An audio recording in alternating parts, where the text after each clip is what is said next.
إن الحمد لله نحمده ونستعينه ونستغفره ونعوذ بالله من شرور أنفسنا ومن سيئات أعمالنا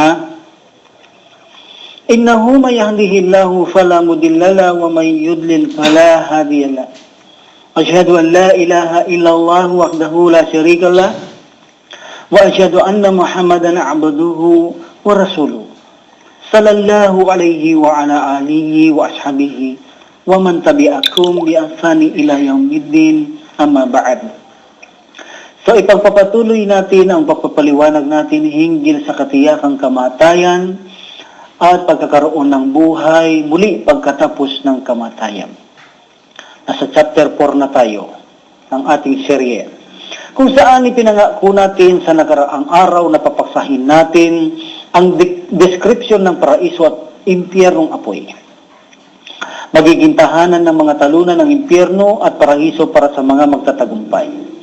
Sinabi natin ang kanilang parusa, kung anong kanilang natatamasa, paano sila sinusunog sa impyernong apoy, may iba't ibang uri na pintuan at iba't ibang uri ng kaparusahan, anong kanilang kinakain at iniinom. Ganun din sa kanilang sa paraiso, anong kaligayahang natatamasa at kinakain, iniinom, anong mayroon pamumuhay sila doon, at ang pareho ay walang katapusan, walang hanggan. So nasabi natin sa nakaraang chapter 3, ito ang ating papaksahin. Ngunit,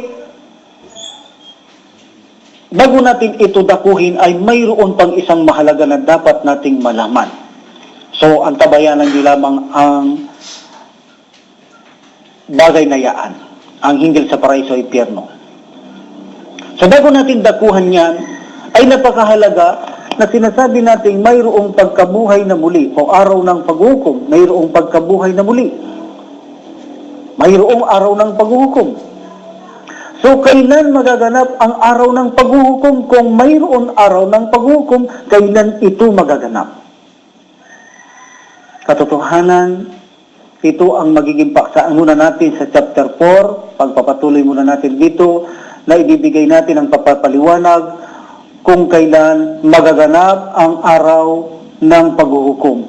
At mabigyan tayo ng idea, magkaroon tayo ng kaalaman, tanda, bago maganap ang araw ng paghuhukom. Sapagkat sinabi kasi ng Propeta Muhammad sallallahu alaihi wasallam na mayroong 5 bagay na walang sino man ang nakakaalam kundi ang Allah subhanahu wa ta'ala. Pagkatapos ay binigkas niya ang talata, katiyakan ang Allah, siya lamang ang nagtataglay ng kaalaman hinggil sa oras ng katapusan ng mundo. Siya ang nagpadala ng ulan at alam niya kung ano ang nasa sinapupunan. Walang tao na nakakaalam kung anong kanyang kahinatnan sa kinabukasan at wala ring nakakaalam kung saan lupain siya mamamatay. So ito ang 5 na ibinigay ng Allah subhanahu wa ta'ala na siya lang ang tanging nakakaalam, kasama rito ang oras ng paghuhukom. Katiyakan ng Allah siyang nakakaalam ng lahat at siya ang nakababatid ng lahat ng bagay. No? Okay, ito ay mula sa surah na sa kabanata ng Luqman 31, chapter 31 verse 34. No? So, ibig sabihin, ang araw ng paghuhukom ay nasa Allah subhanahu wa ta'ala ang kaalaman nito at walang propeta na inihayag ng Allah subhanahu wa ta'ala ang bagay na ito. Ito ang katarungan ng Allah subhanahu wa ta'ala sapagkat isa sa dahilan kung ito'y paaalam niya sa tao ay aasahan na lamang ng tao ang araw na ito at saka na lamang sila sasaksi sa Allah at sasamba sa Kanya. Walang pagsusumikap, walang pagsamba na magaganap sa Allah subhanahu wa ta'ala. So ito magiging salungat sa gusto ng Allah na sila, ang mga tao at jin ay linikha niya upang sila ay sumamba sa Kanya o tayo sumamba sa Kanya, chapter 51 verse 56. So magiging salungat ito kapag sinabi ng Allah subhanahu wa ta'ala ito ay paghahandaan na lamang ng tao, taasa na lamang sa araw na ito. So, ang katiyakan ay papalapit ng papalapit sa sangkatauhan ang pagtutuos. Samantalang sila ay tumatalikod ng mayroong kapabayaan. Sinabi ng Allah subhanahu wa ta'ala, chapter 22 verse 1 hanggang 2, O mga tao, katakutan ninyo ang inyong Panginoon. At maging masunurin kayo sa Kanya, walang pag-aalinlangan ang pangingisay ng daigdig kapag dumating ang oras ay isang bagay na nakapangingilabot. Ang araw na makikita mo ang isang ina na nag-aaruga ng kanyang anak ay makakalimutan niya ang kanyang inaaruga ang anak. At ang bawat babaeng nagdadalang tao ay malalaglag ang kanyang daladala nang hindi niya ito namamalayan. At makikita mo ang mga tao na sila ay parang nasa kalagayang kalangasingan, kayong hindi naman sila nakainom sapagkat napakasidhi ang pagpapahirap ng Allah. Ang daigdig na ito ay mangingisay. Ito ang ibig sabihin ng salitang Arabic na zalzala. Hindi ito katulad ng mga lindol o pagyanig na nagaganap sa iba't ibang panig ng daigdig. Mangingisay o magkukumbulsyon ang daigdig sa uling araw. Ito ang tugma at angkop na kahulugan. Na sa araw din yaon, ang isang tao na magsusubo ng pagkain ng kanyang bibig ay hindi niya magagawang kainin ang isinusubo ng pagkain. Ang isang lalaki na manggagatas ng babaeng kamelyo ay hindi niya ito maiinom ang kanyang kinuhang gatas. Ang dalawang tao na naglatag ng kanilang paninda ay hindi nila maibebenta ni maililigpit ang kanilang mga paninda. Ang pagkakasali ng kahulugan ng pagkakasabi ng Propeta Muhammad sallallahu alaihi wasallam na ito'y nalaitala at nalikom na aklat ni Sahih Bukhari. Ang pinakakontrobersyal na usapin ang pagkagunaw ng mundo na napakarami ang kumakasangkapan para sa kanilang personal na interes at ginagawa nila itong mga negosyo. Ang mga pinakamasaklap pa ay nililinlang nila ang mga tao at tinaakay nila ang mga ito tungo sa landas na walang hanggang pagkawasak. Ang alaang kataas-taasan ang napakadakila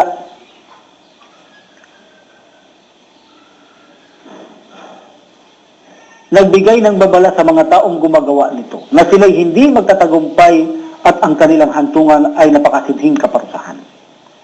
Chapter 22 verse 8 hanggang 9, sinabi ng Allah subhanahu wa ta'ala, at may mga tao na nagtatalo hinggil sa Allah nang walang kaalaman o pamamatnubay o isang aklat na nagbibigay liwanag mula sa Allah. Iniiwas ang kanyang liig na may pagmamataas at inaakay ang iba papalayo sa landas ng Allah. Ang para sa kanya ay kahihiyan sa makamundong buhay na ito at sa araw ng muling pagkabuhay ay aming ipatitikim sa kanya ang masidhing paghihirap sa naglalagablag na apoy. So, mapapansin natin na marami ang mga tao ang nagbibigay ng kanyang espekulasyon hinggil sa katapusan ng mundo. Maraming humuhula hinggil sa paksang nabanggit. Tulad sa nakaraang sinasabing 2012 magaganap December, ang araw ng paghukom.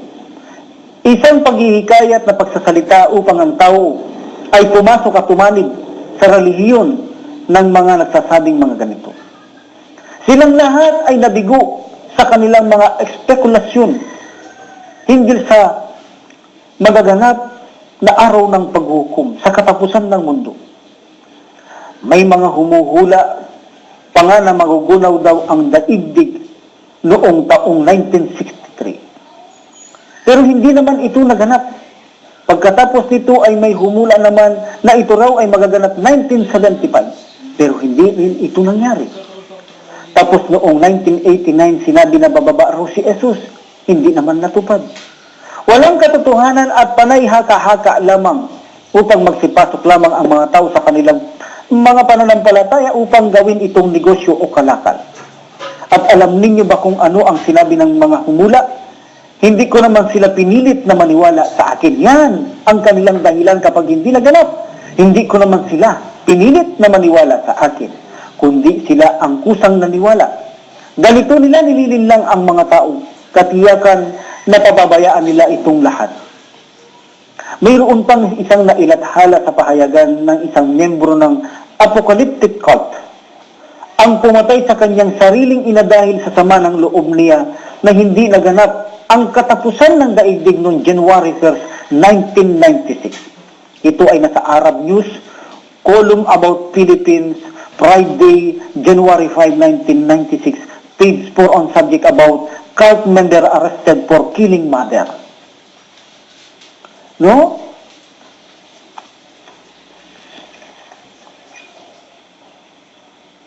Pinatay niya ang sariling ina dahil sa sama ng loob niya na hindi naganap ang katapusan ng daigdig noong January 1, 1996. Ganito kapanganib ang idinudulot ng malirirehiyon o pananampalataya.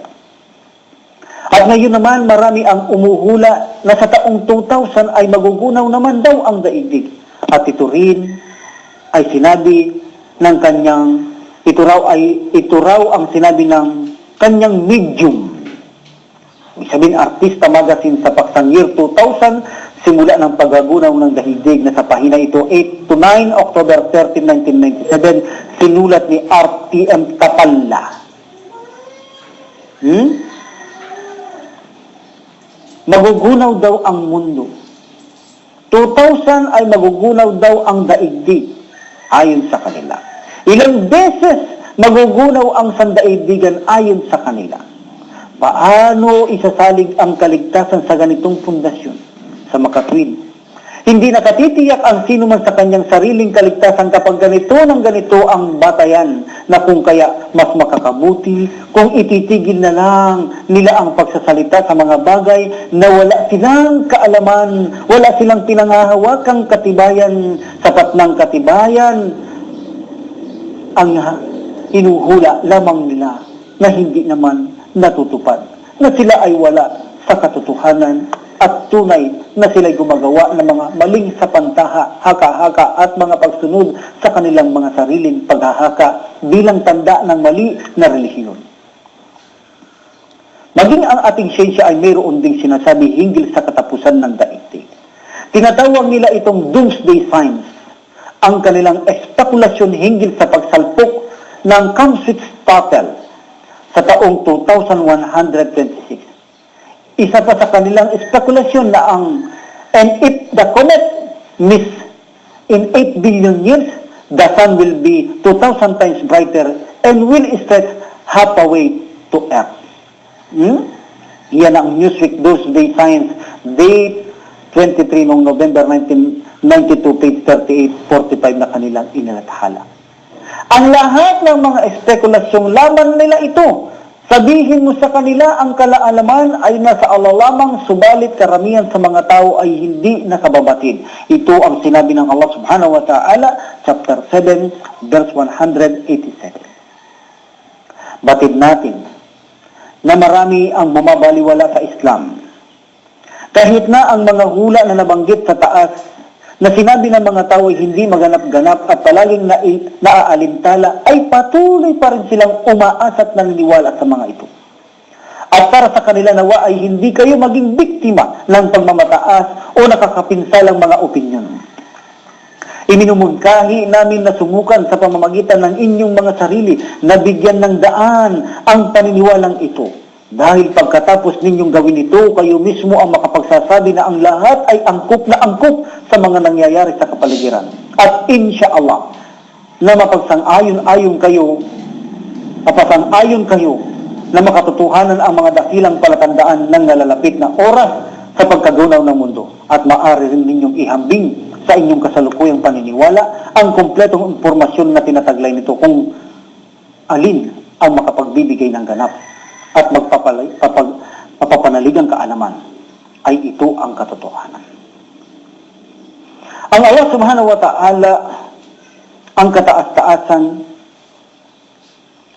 napakadakila niya at malaya sa lahat ng di kaganapan, ay pumili ng mga sugo sa bawat henerasyon at sa kanila inihayag ang mga bagay-bagay na kailanganin malaman ng tao. Tulad ng tamang pamamaraan sa pagsamba, ang tamang pamamaraan sa pamumuhay, mga palatandaan ng mga paggunaw ng mundo at ang kabilang buhay, ang buhay pagkatapos kamatayan, ng paraiso, ang impyerno ng apoy at marami pang iba. Siya lang ang nakakaalam ng lahat ng mga bagay na hindi nakikita at hindi niya inahayag ang kanino mang kanyang mga bagay na nalalaman sa hindi nakikita maliban sa mga sugo na kanyang pinili. Chapter 72 verse 26 hanggang 27. Pinakabuod ng mga katuruan ng lahat ng mga propeta. At upang malaman natin na ang lahat-lahat ng bagay hinggil sa pagkagunaw ng mundo, buhay pagkatapos ng kamatayan, araw ng muling pagkabuhay, paraiso, impyerno at iba pa sa pamamagitan lamang niya. Dahil sa kanya ipinagkatiwala ng Allah subhanahu wa ta'ala sa mga propeta sugo ang hinggil sa mga bagay na ito.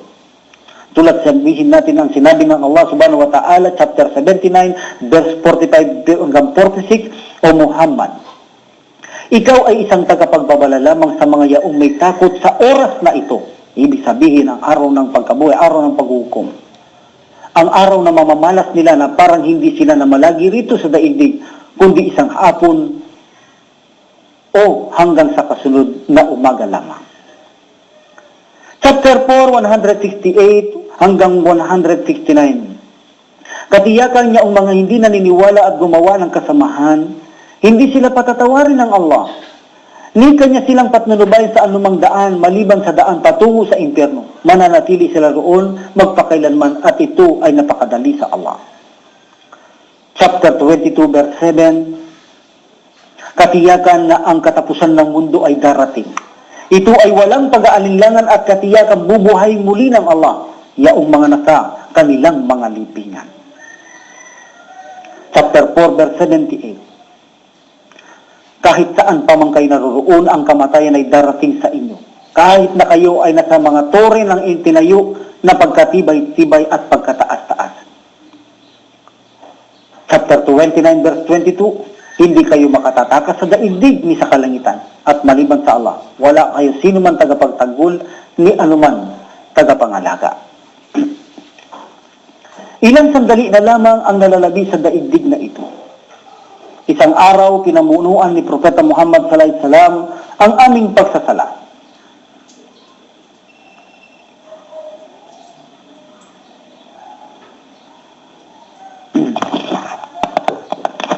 Ito ay mula sa salaysay ng kanyang sahaba, ang Propeta sallallahu alaihi wasallam, na inilahad ni Abu Sa'id. Nanilikom naman ang aklat musnad ni Imam Ahmad rahimahullah. So sinabi niya, isang araw pinamunuan kami ng Propeta Muhammad sallallahu alaihi wasallam sa aming pagsasala. Sa dahit hapon, salatul asar. Pagkatapos siya, ang Propeta Muhammad sallallahu alaihi wasallam ay tumindig at nagsalita sa mga tao hanggang sa paglubog ng araw. Binanggit niya ang lahat ng mga bagay na mangyayari hanggang sa araw ng muling pagkabuhay. At wala siyang naiwan na anumang hindi niya sinabi. Ang ilan ay naalala pa namin at ang ilan ay nakalimutan na namin. Ang isa sa mga bagay na sinabi ng Propeta Muhammad sallallahu alaihi wasallam, O mga tao, ang daigdig na ito ay punong-puno ng kahalinang tentasyon, tukso. Pinili kayo ng Allah subhanahu wa ta'ala bilang kinatawan o khalifa sa daigdig na ito. At nakikita niya kung paano kayo kumikilos, na kung kaya pangalagaan ninyo ang inyong mga sarili laban sa mga tukso sa daigdig na ito at sa mga kababaihan. Sa dulo ng kanyang pagsasalita, kanyang sinabi, ang araw ay malapit ng lumubog at ilan na lamang sandali ang nalalabi sa daigdig na ito. Kung ihahambing mo ito sa lumipas, ay kasing tulad lamang ng nalalabing oras sa araw na ito. Sumalapit na. Malapit na ang araw ng paghuhukom. Nagaya ng pinangangambahan ng Propeta sallallahu alaihi wasallam, nakita niya si Israfil, nangangalaga ng trumpeta, na naghihintay na lamang ng signal sa Allah upang ihipan ito upang maghanap ang araw ng paghuhukom. Nakita ito ng Prophet sallallahu alaihi wasallam, ang trumpetang ito ay nakasaksak na sa bibig ni Israfil. Nangangahulugang naghihintay na lang na udyat mula sa Allah upang ihipan ito upang maghanap ang araw ng paghuhukom. Sa tanang buhay ng tao, sa kanyang pananatili rito sa daigdig, ang pananatili sa lahat, ito ay hinahambing lamang sa isang araw na napakarami ng lumipas na sandali. At ang nalalabi na lamang na panahon ng daigdig ay katulad ng sandaling oras sa paghihintay ng paglubog ng sikat ng araw. So bago magaganap ang araw ng paghuhukom, bagamat hindi sinabi ng Allah subhanahu wa ta'ala kung kailan ang eksaktong magaganap ang taon na ito, sapagkat gaya ng sabi natin, mawawalang katarungan ang pagkalikha ng Allah subhanahu wa ta'ala kung kanya itong sasabihin. Isa ito sa wisdom kung bakit hindi niya ito pinaalam, maging sa kanyang mga sugo. Ngunit hindi ibig sabihin ay hindi nagbigay ng tanda ang Allah subhanahu wa ta'ala. Nagbigay siya ng tanda bago magaganap ang araw ng paghuhukom. Mayroong tanda na kung saan mga nangyari na, kung saan ito ay mga maliliit na palatandaan. At mayroon din tanda na sa panagitan natin ngayon bago darating ang malalaking mga palatandaan na hindi pa naghanap. Mayroon maliit na tanda na mga nangyari na. O mayroong mga tanda na maliit na may posibilidad na hindi pa rin nangyari.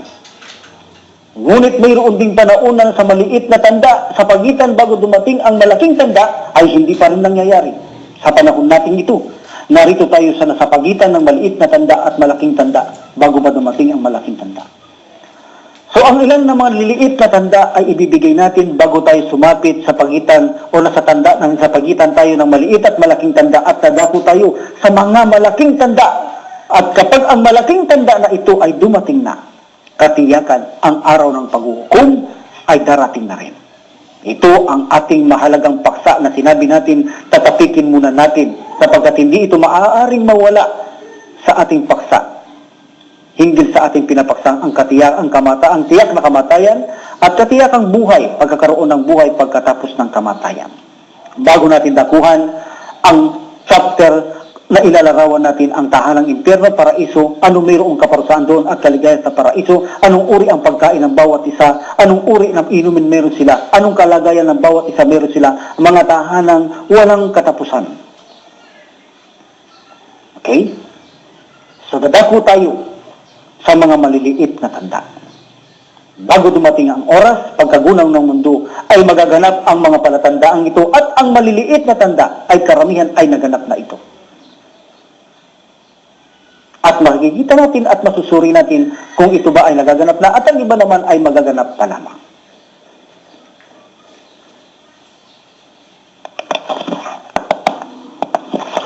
So magbigay tayo ng ilang maliliit na tanda. Una, mabilis nalilipas ang panahon. Sinabi ng Propeta Muhammad sallallahu alaihi wasallam,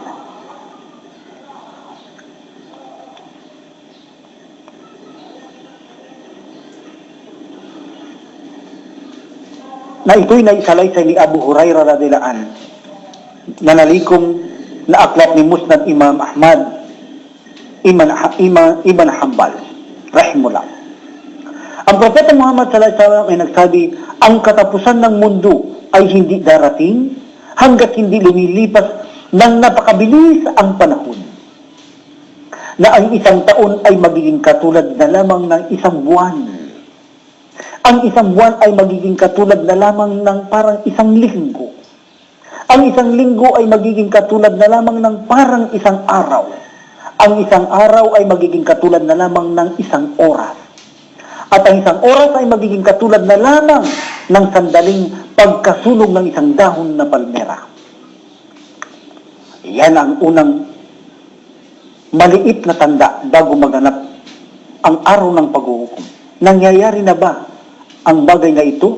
Lumilipas na ba sa panahon natin ang panahong matulin at mabilis na panahon?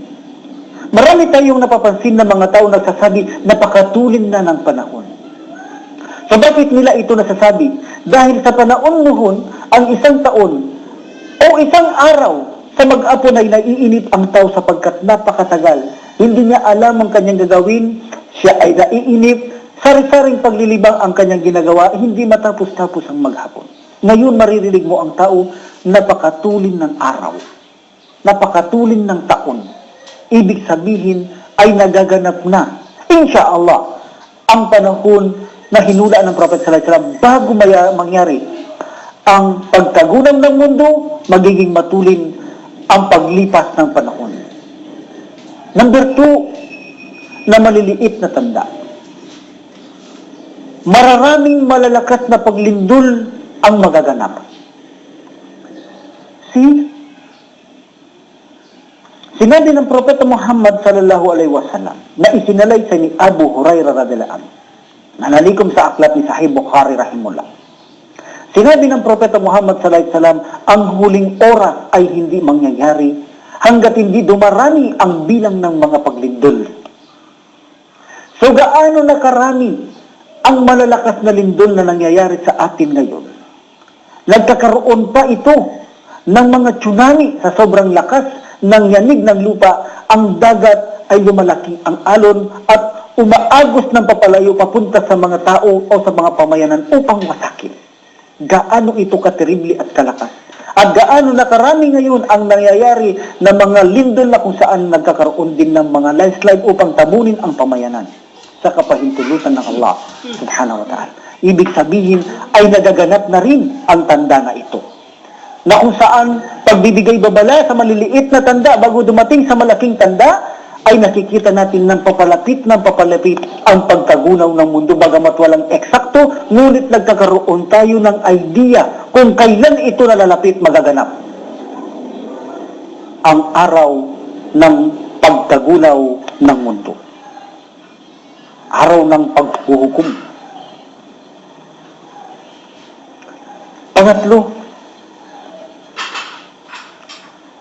ang mga tao bilang tanda na nalalapit ng pagkagunaw ng mundo ay mapapahirapan dahil sa 5 bagay. Mapapahirapan dahil sa 5 bagay. Sinabi ni Abdullah ibn Umar radhiyallahu ta'ala anhu, nagpunta sa amin ang Propeta Muhammad sallallahu alaihi wasallam at sinabi, o muhajirun, ibig sabihin ng muhajirun, ang katawagan sa mga sahaba o kasamahan ni Propeta Muhammad sallallahu alaihi wasallam na taga Makkah na naglakbay na ng ibang bayan patungong Al-Madinah. O muhajirun, kayo ay maaaring mapahirapan dahil sa 5 bagay na ipagbawal ng Allah subhanahu wa ta'ala na buhay pa kayo sa araw na yaon upang hindi ninyo makita ang mga ito. Una, kapag naging laganap na ang pangangalunya, malayang pagtatalik ng isang binata at ng isang dalaga, sa English fornication, not adultery, fornication. So makikita din natin ngayon ito, laganap na ang pangangalunya, mga fornication sa mga dalaga at kalalakihan, mga binata, sa panahon natin ngayon.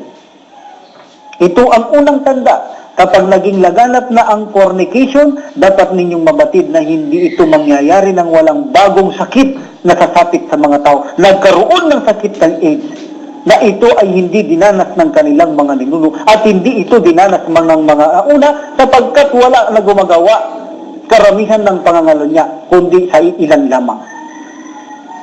So paihirapan sila. Sanhin ng fornication, nagkaroon ng sakit at sari-saring virus sa mga babae at lalaki.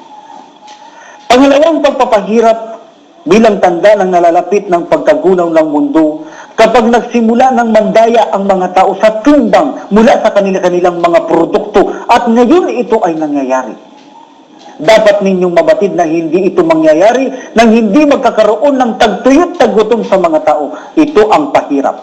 Magsisitaw ang mga taong mandaraya sa timbangan sa produkto, ang kapalit ay tagtuyot at taggutom sa mga tao. Pahihirapan ang mga tao ng Allah subhanahu wa ta'ala at pagmamalupitan sila ng kanilang mga pinuno. Pangatlong tanda na pahihirapan ng tao at tanda ito upang bago maganap ang pagkagunaw ng mundo. Kapag pinigil na ng taong pagbabayad ng zakah, kapag binigil na ng tao ang pagbabayad na ng zakah, sabihin gawang-gawang obligasyon. Dapat ninyong mabatid na kapag ito ay nangyari ang Propeta Muhammad sallallahu alaihi wasallam, titigil din ang ulan sa pagbagsak. Pahihirapan ng Allah ang tao. At kung di lamang sa mga hayop, ay hindi na uulan pang muli ang Propeta Muhammad sallallahu alaihi wasallam. Tandaan ng pagpapahirap. At nakikita natin ngayon halos sa mga kamusliman ay marami ang binabaliwala na lamang ang pagbabayad ng zakat. Kaya maraming sa panahon ngayon ang mga Muslim ay naghihirap lalo na ang mga nangangaral upang pangalagahan ang aral ng pananampalataya Islam at sambahin ng Allah sa tamang paraan ng Propeta sallallahu alaihi wasallam upang sambahin ng Allah sa gustong paraan ng Allah subhanahu wa ta'ala. Ang dahilan, marami ngayong kumakapos sa mga nangangaral at mga tagapagsamba ng Allah subhanahu wa ta'ala dahil sa kapabayaan ng mga Muslim sa pagbabayad ng zakat. Dumating ang tanda, ang kapalit na kahirapan ay ulan na hindi tayo bibigyan ng Allah subhanahu wa ta'ala kung hindi nga lamang sa mga hayop ng Prophet sallallahu alaihi wasallam ay hindi na uulan. Pang-apat, kapag nilabag ng tao ang kanilang kasunduan sa Allah subhanahu wa ta'ala sa kanyang sugo, dapat ninyong mabatid na kapag ito ay nangyari, kapag nilabag nilang kasunduan sa Allah sa kanyang sugo, hindi maaaring hindi magpadala ng Allah subhanahu wa ta'ala ng kaaway laban sa inyo upang kunin ng pwersahan ang inyong mga ari-arian o kayamanan. So makikita mo ngayon ang mga tanda na ito na marami nang sumusuway sa Allah sa Propeta Muhammad sallallahu alaihi wasallam, kung saan marami naman ang mga kaaway ng mga Muslim na sila ang nagpupunyagi sa pakikipaglaban, sanhi ng pagpapabaya nila sa tungkulin nila sa Allah. Panglima, kapag hindi na namahala ang mga pinuno batay sa aklat ng Allah, marami na rin ito ngayon na kung saan hindi na nababatay sa aklat ng Allah subhanahu wa ta'ala ang kaparaanan tulad ng mga Islamicong open country. Can you imagine? Islamicong open country? Paano naging open country ang isang Islamicong pamayanan? Ibig sabihin, ang pamamahala ng pinuno dito ay hindi na ayon nababatay sa aklat ng Allah subhanahu wa ta'ala. Sa ganito ang Prophet Muhammad sallallahu alaihi wasallam, dapat ninyong mabatid na kapag ito ay nangyari, hindi maaaring hindi gagawin ng Allah subhanahu wa ta'ala na kayo ay magkagrupo-grupo at maglaban sa isa't isa. Magpapangkat-pangkat ang Muslim at gaano karami ngayon ang balita na kung saan sila mismo ang nag-aaway. Malaysia at sa Sabah, uling labanan. Pero marami bago dumating ito, marami ang mga kamusliman na bawat bansa o pamayanan ay nag-aaway sila. Dahil sa ang kanilang mga pinuno ay hindi na bumabatay sa aklat at sa paraan ng Propeta Muhammad sallallahu alaihi wasallam. Ipalayo tayo ng Allah subhanahu wa ta'ala sa mga gumagawa nito. So, isa yung tanda. Mapapahirapan ang mga Muslim dahil sa 5 bagay na ito. Bago dumating ang araw ng paghukom at ito ay nagaganap ng walang alinlangan. Another na maliit na tanda bago dumating ang oras. Sinabi ng Propeta Muhammad sallallahu alaihi wasallam. Sinabi ng Propeta Muhammad sallallahu alaihi wasallam, kapag ang aking nasyon, ay nagtaglay ng 15 katangian, magaganap sa kanila ang malaking pagsubok. May isang nagtanong, ano-ano ang mga ito o sugo ng Allah? Sinabi niya, kapag ang kayamanan na lamang ang siyang naghahati-hati, at kapag mayayaman na lamang ang siyang naghahati-hati sa anumang kinita at wala ng pakinabang parito ang mahihirap. Pangalawa, kapag ang pagtitiwala ay gagawin na lamang paraan upang kumita. Pangatlo, kapag ang naging sagabal na sa tao ang pagbabayad ng zakah. Pang-apat, kapag naging sunod-sunuran na lamang ang isang lalaki sa kanyang asawang babae at susuwayin niya ang kanyang ina. Pang-lima, kapag tinrato na ng mabuti ng tao ang kanyang kaibigan, samantalang pinababayaan niya ang kanyang sariling ama. Pang-anim, kapag lumakas na ang mga tinig sa mga moske. Ang ibig sabihin ng mga salitang ito ay kapag ang bahay dalanginan, ang masjid, ay ginagawa ng mga lugar na para pag-usapan ng mga walang kabuluhang bagay. Number 7, kapag ang naging pinuno ng mga tao ang siyang pinakamasama sa kanila. Lilitaw ang mga tandang ito. At ito ay lumilitaw na ito. Manliit na tanda bago maganap ang oras.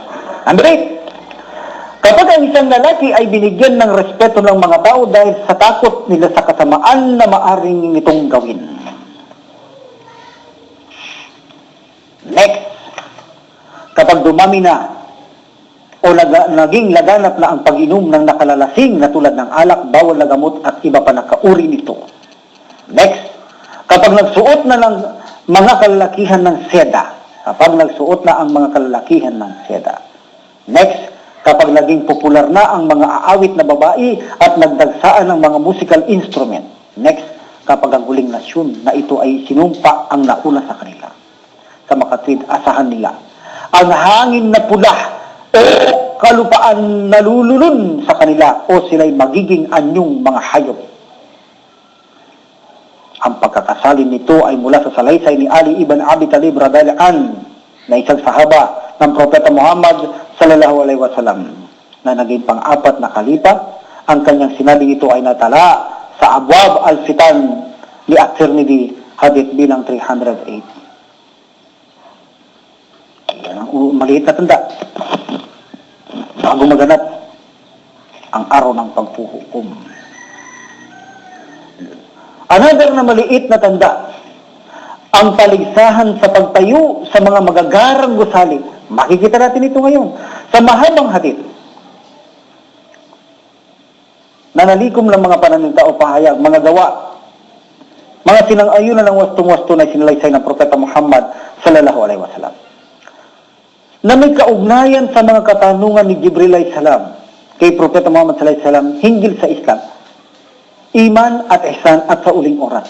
Na nagtanong si Jibril, ay muling tinanong ang Propeta Muhammad sallallahu alaihi wasallam, sabihin mo sa akin ang hinggil sa oras. Sinabi niya, masigit na batid ng nagtatanong kaysa sa iba ang hinggil sa paksang ito.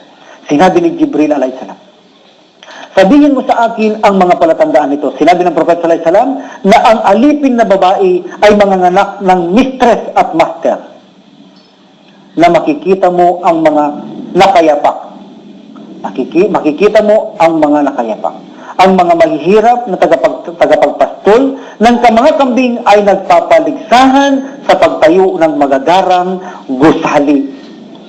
Ito ay mula kay sinalaysan ni Umar bin Al-Khattab na sinabi ng Prophet sallallahu alaihi wasallam na naitala naman ni Imam Bukhari at Imam Muslim. So magpapaligsahan, nagpapastol lang. So makikita mo sa Saudi ngayon ang gagara ng mga bahay ng mga tagapagpastol ng mga tupa at kambing, sapagkat sila ay suportado sa kanilang gobyerno. Kapag sila ay nasa panahon na kailangan nila ang mga perang ito na ibinibigay ng gobyerno sa kanila habang sila nagpapastol, mayroon binibigay ang gobyerno sa kanila, ibinabangko ito. At kapag kailangan nila ito, kinukuha nila ito. At ngayon ang ginawa nila ay nagpataasan ng kanilang mga gusali. At ganoon din sa mga hindi mananampalataya, ito ay karaniwang nakikita natin na nagpapaligsaan sila sa pataasan pagandahan ng kanilang mga tahanan. So ibig sabihin, another sign na maliit na sign, naganap na rin ito. Nagaganap na. Another sign, darami ang mga kababaihan at uunti ang mga kalalakihan. Yan, nagaganap din ito. Ikukwento ko sa inyo ang itang hadith. At walang sino man maliban sa akin ang makapagsasabi nito. Isinalaysay ito ni Anas, ang sahaba ng Prophet Muhammad sallallahu alaihi wasallam na itala ng aklat na nilikom ni Imam Bukhari at Muslim. Ikukwento ko sa inyo ang isang bagay na walang sino man maliban sa akin na makapagsasabi nito sa inyo. Si Anas ay naging alipin o tagakatulong ng Propeta Muhammad sallallahu alaihi wasallam. Kaya alam niya ito.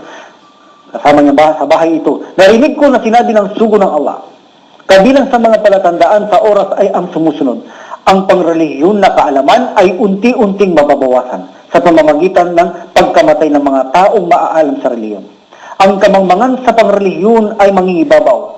Ang lantarang paglaganap ng mga illegal na sexual na pakikipagtalik magiging illegal. Ang lantarang paglaganap ng mga illegal ito na sexual na pakikipagtalik. Lalantad ito. At darami ang bilang ng mga kababaihan hanggang sa dumating sa ang isang lalaki na lamang ang titingin o mga ngalaga sa 50 kababaihan. See? 50 over 1. Isang lalaki na maisisilang, 50 karami ang babae. So paano ngayon ang karami ang kababaihan? Ang ibang mga reliyon ipinagbawal na mag-asawa ng marami, ang 4 ang kalalakihan. Sa Islam ito pinahintulot. So makikita mo ngayon ang epekto nito dahil marami na ang kababaihan at ipinagbawal sa kanilang mag-asawa ng apat. So makikita mo dahil mayroon pang nanasa ang mga kababaihan at kalalakihan at ito ay natural sa atin.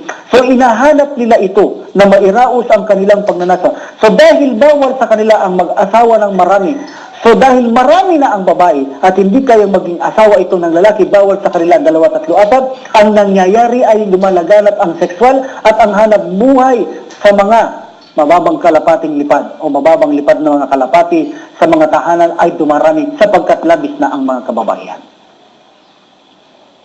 Isang lalaki katumbas ang 50 babae.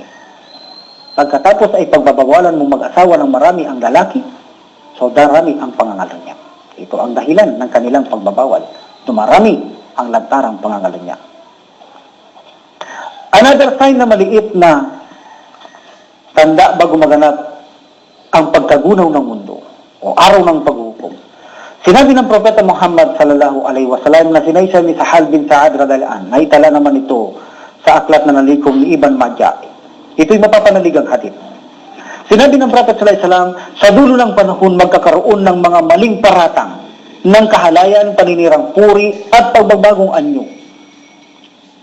Pag-aanyong unggoy at mga baboy. Tinanong siya, kailan magaganap ang bagay na ito o sugo ng Allah? Kapag nagsipaglitawan na ang mga musical instrument at mga kababaihang mang-aawit. Malinaw na lantad ng marami na ang musical instrument at malinaw na lantad na marami na rin ang mga babaeng umaawit.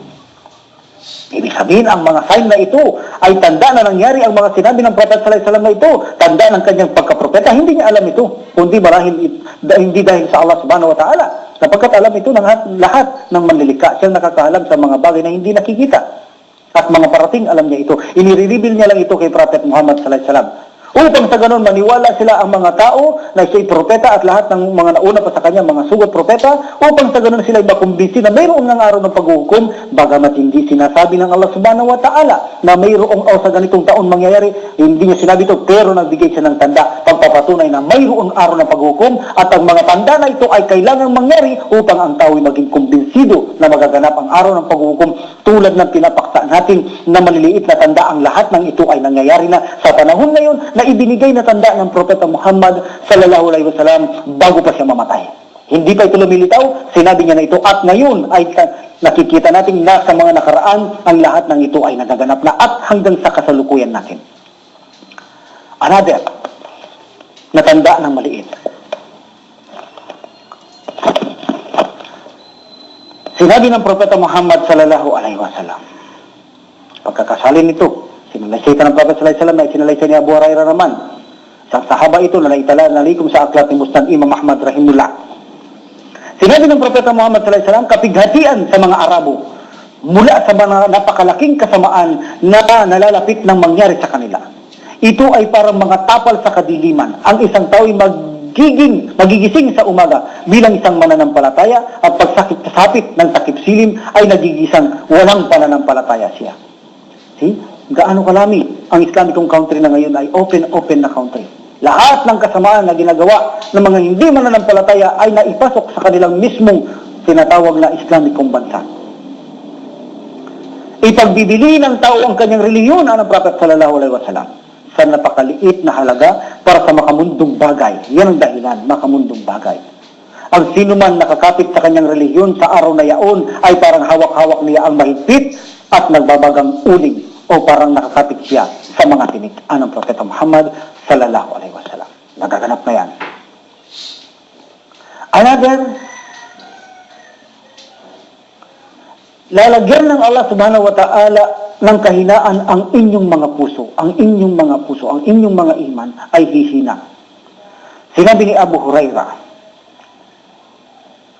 kadalaan, narinig ko na sinabi ng Propeta Muhammad sallallahu alaihi wasallam kay Thawban, sahaba nito ng Prophet sallallahu alaihi wasallam, narinig ko na sinabi ng Prophet sallallahu alaihi wasallam kay Thawban, o Thawban, ano ang iyong gagawin kapag ang lahat ng tao ay nagkaisa upang salakayin ka? Na tulad ng mga tao na nagkasundo na pumunta at kumain sa isang mangkok. Isang uri ito ng puswelo na pinaglalagyan ng pagkain o kainan. mangkok. Sinabi ng Sauban radhiyallahu an, isasakripisyo ko ang aking ama at ina para sa iyo o sugo ng Allah. Sakripisyo ko. Ang ibig sabihin dito ay pangangalagaan nila ang Propeta Muhammad sallallahu alaihi wasallam mula sa anumang panganib, kahit na sa pamamagitan ng mga bagay na mahahalaga sa kanila o kahit na sa pamamagitan ng kanilang mga mahal sa buhay. Ang kanilang taimtim pagmamahal, respeto, sinseridad at pagpapahalaga sa Propeta sallallahu alaihi wasallam, nagagawin nila ang lahat-lahat ng bagay para sa kanya. Kaya sabi niya, isasakripisyo ko ang aking ama at ina para sa iyo, sugo ng Allah. Dahil ba sa kakaunti lamang kami? Sinabi ng Propeta sallallahu alaihi wasallam, hindi, kayo ay kakaunti. Sa araw na iyon ay napakaraming ninyong mga Muslim, subalit lalagyan ng Allah ng wahan, kahinaan ang inyong mga puso. Nagtanong ang isang lalaki, anong uri ang kahinaan yan o sugo ng Allah? Sinagsabi, ang pagmamahal sa mundong ito, di pagkakagusto sa pakikipaglaban ng alang-alang sa Allah subhanahu wa ta'ala. See? Pagkakasalin nito ay mula sa Propeta Muhammad sallallahu alaihi wasallam, na ito ay naitala sa musnad ni Imam Ahmad rahimullah. So makikita mo ngayon, maraming kamusliman ang napapabayaan nila ang kanilang pagdarasal. Sa status ng statistic ng kamusliman, 3.5 billion today, na ang nagsasala lamang sa kanila ng 5 times a day, 95% anila sa ayon sa statistic. Ang Allah subhanahu wa ta'ala maalam. Can you imagine 90% hindi nagsasala ng 5 times dahil sa pagmamahal sa dunyang ito? Ito ang pagbibigay ng kahinaan ng iman sa isang Muslim dahil sa pagmamahal niya sa dunyang ito. Ito ay babala ng Allah ng Prophet sallallahu alaihi wasallam na huwag nating mahalin ang dunya. Huwag tayong magpasilaw dito. So nagaganap din ang tanda na ito.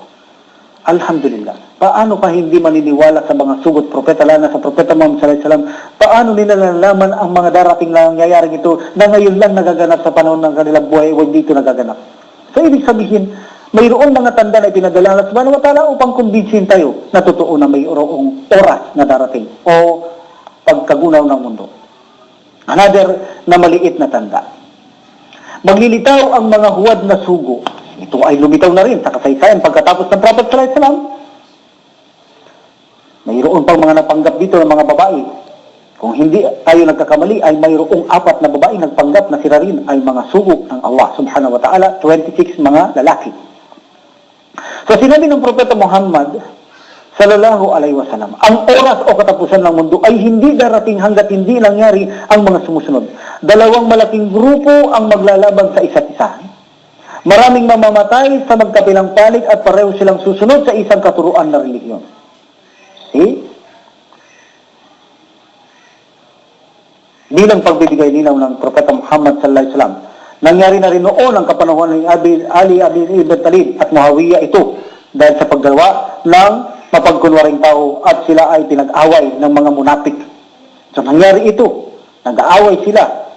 Ngunit bandang huli ay nagkaroon ng pagkakasundo at sinunod nila ang isang katuruan na relihiyon sa pananampalatayang Islam at iniwanan nila ang anumang kanilang pinagtatalunan. So, at sinabi ng Prophet sallallahu alaihi wasallam, ang 30 sinungaling ay lilitaw at bawat isa sa kanila ay mag-aangking sugo mula sa Allah. At ito ay naganap na rin sa panahon pagkatapos mamatay ng Propeta Muhammad sallallahu alaihi wasallam. Marami pa ang nag-angkin na sila ay mga sugo ng Allah, ngunit binalaan sila ng Prophet sallallahu alaihi wasallam bago mamatay dahil alam niya ito'y darating. Sinabi ng Allah subhanahu wa ta'ala sa kanya ito na may magpapanggap na 30 mga huwad na sugo ng Allah subhanahu wa ta'ala. Sinabi niya, wala nang darating sugo pagkatapos ko. Allahu Akbar. Alhamdulillah. Napakalinaw na iniwan ng Prophet sallallahu alaihi wasallam sa kanyang mga kasamaan na kahit mayroon pang magpanggap ng maraming sugo, sinabi na ng Prophet sallallahu alaihi wasallam na hindi na sila dapat paniwalaan, hindi na sila sugo sapagkat sinabi ng Prophet sallallahu alaihi wasallam, pagkatapos ko ay wala nang sugong darating. Alhamdulillah. Bilang panghuli sa chapter na ito, na maliit na tanda, bago maganap ang pagkagunaw ng mundo at sa susunod na chapter, sa chapter 5, ipagpapatuloy natin ang pagpapatuloy sa maliliit na tanda bago pa dumating ang magunaw ang mundo. No? Okay. So last na ito sa maliliit na tanda, sa susunod itutuloy natin ang maliliit na tanda sa chapter 5. Ang last sa chapter na ito na maliit na tanda bago maganap ang pagkagunaw ng mundo o ang oras ng paghukom. Magiging laganap sa kalooban ng tao ang kasakiman, patayan, No? Sinabi ng Propeta Muhammad sallallahu alaihi wasallam. Mula ito kay Imam Bukhari. Mula ito sa laysan ng Propeta sallallahu alaihi wasallam na isinalaysan ni Abu Hurairah. Mula ito sa ninikong ni Bukhari rahimullah. Si Propeta Muhammad sallallahu alaihi wasallam ay nagsabi, ang panahon ay napakabilis lumipas. Unti-unting mawawala ang kaalaman, magiging laganap sa kalooban ng tao ang kasakiman at kakuriputan. No? Kasakiman at kakuriputan. Ang paghihirap, parusa, kasawian at pinsala ay maglilitawan at magkakaroon ng napakaraming harj. May mga taong nagtanong, o sugo ng Allah sallallahu alaihi wasallam, anong ibig sabihin ng hajj? Sinabi ng Prophet sallallahu alaihi wasallam, patayan. Patayan. Sabi ng Propeta Muhammad sallallahu alaihi wasallam. So sinabi ng mga sahaba kay Propeta Muhammad sallallahu alaihi wasallam, kailan mangyayari ang hajj? Rasulullah, sinabi ng Propeta Muhammad sallallahu alaihi wasallam, kapag hindi na nagtiwala ang tao sa kanyang kausap. Ito naman ay sinabi ng Propeta Muhammad sallallahu alaihi wasallam na nalikom sa musnad ni Imam Ahmad, Imam Ambal. Magaganap ang patayan kapag hindi na nagtitiwala ang tao sa kanyang kausap. Wala nang tiwala sa bawat isa. Ibig sabihin ang paniniwala ay nagtataksilan sa bawat isa.